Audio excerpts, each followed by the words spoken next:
देखिए fourth productions की पेशकश पहचान कथा।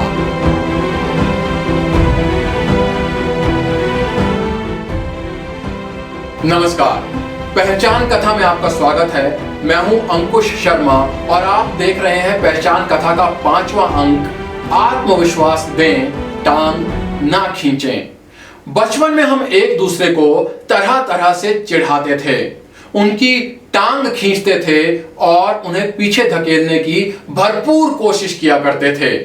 एग्जाम्स में हम हमेशा चाहते थे कि हम ही सबसे आगे रहें और कोई नहीं। खेलों में हम हमेशा चाहते थे कि हम ही जीतें और कोई नहीं। हम जैसे जैसे बड़े होते गए, दूसरे लोग भी हमारे साथ वही व्यवहार करने लगे। जिंदगी की रेस में सब एक दूसरे की टांग ही तो खींच रहे हैं। कई बार ये कहावत सुनी है और पढ़ी भी है कि एकता में बल होता है और सभी में खूबियां होती हैं।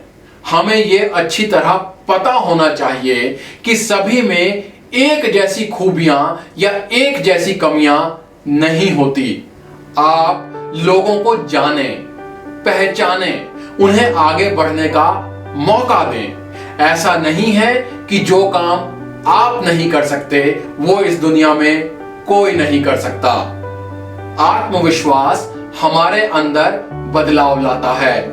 आपके आत्मविश्वास का एक मुख्य कारक आपके आसपास के लोगों पर भी निर्भर करता है। इसलिए यह हमारा कर्तव्य होना चाहिए कि हम अपने आसपास के लोगों का मनोबल बढ़ाएं, अपनी टीम का आत्मविश्वास बढ़ाएं, उनका सम्मान करें और उनके आत्मसम्मान को बढ़ाने का काम करें।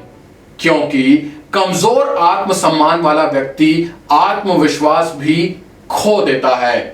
अगर जांबवंत ने हनुमान का सम्मान करते हुए उसके आत्मविश्वास को ना बढ़ाया होता तो रामायण का जो स्वरूप आज हमारे सामने है वो कदापि ना होता।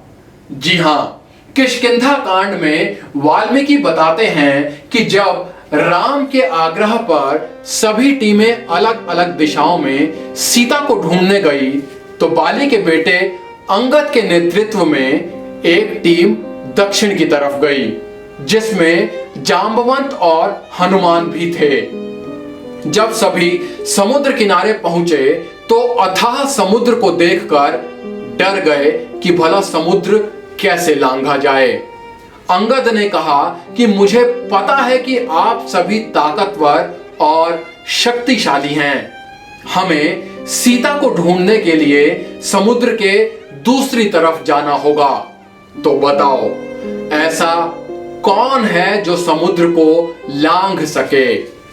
किसी ने कहा 10 योजन, किसी ने कहा 20, तो किसी ने कहा 30 योजन। इस तरह 90 योजन तक सामने आया, जो वो समुद्र लांघने के लिए काफी नहीं था। हनुमान एक कोने में उदास से बैठे थे और उन्होंने कुछ भी नहीं कहा। जांबवंत जानते थे कि हनुमान समुद्र लांघ सकते हैं। उन्होंने हनुमान में आत्मविश्वास भरने का काम शुरू किया। हनुमान तो हमारे राजा सुग्रीव बल्कि राम और लक्ष्मण के बराबर हो तुम। तुम्हारी मजबूत भुजाएं गरुड़ के समान हैं जो समुद्र को आराम से लांघ सकता है। तुम्हारे पास तकनीक, निपुणता, बल, बुद्धि, विवेक, धैर्य, फुर्ती सभी क्वालिटीज हैं। ओ शेर जैसे वानर, उठो और एक ही छलांग में इस समुद्र को लांघ जाओ। उसके बाद क्या हुआ हम सभी जानते हैं। आत्मविश्वास। जी हां, अगर आप किसी व्यक्ति को कोई कार्य करने के लिए उसके योग्य समझते हैं तो यह आपका दायित्व है कि आप उसमें आत्मविश्वास भरें। हनुमान ने समुद्र लांघा, ये तो हम सभी जानते हैं, लेकिन उसे इस काम के लिए किसने और कैसे तैयार किया ये कोई नहीं जानता। जी हां, ये जांबवंत के विश्वास की ही देन थी। यह आवश्यक नहीं है कि आप हमेशा फ्रंट में रहकर ही काम करें। अधिकतर बार पीछे रहकर भी आप लोगों को उनके लक्ष्य तक पहुंचा सकते हैं। सभी सफल आदमियों के पीछे जांबवंत होते हैं और आप भी ये भूमिका बहुत बखूबी निभा सकते हैं। आप कोशिश करें कि लोगों को आत्मविश्वास दें और उनकी टांग ना खींचें। पहचान कथा का यह एपिसोड देखने के लिए धन्यवाद।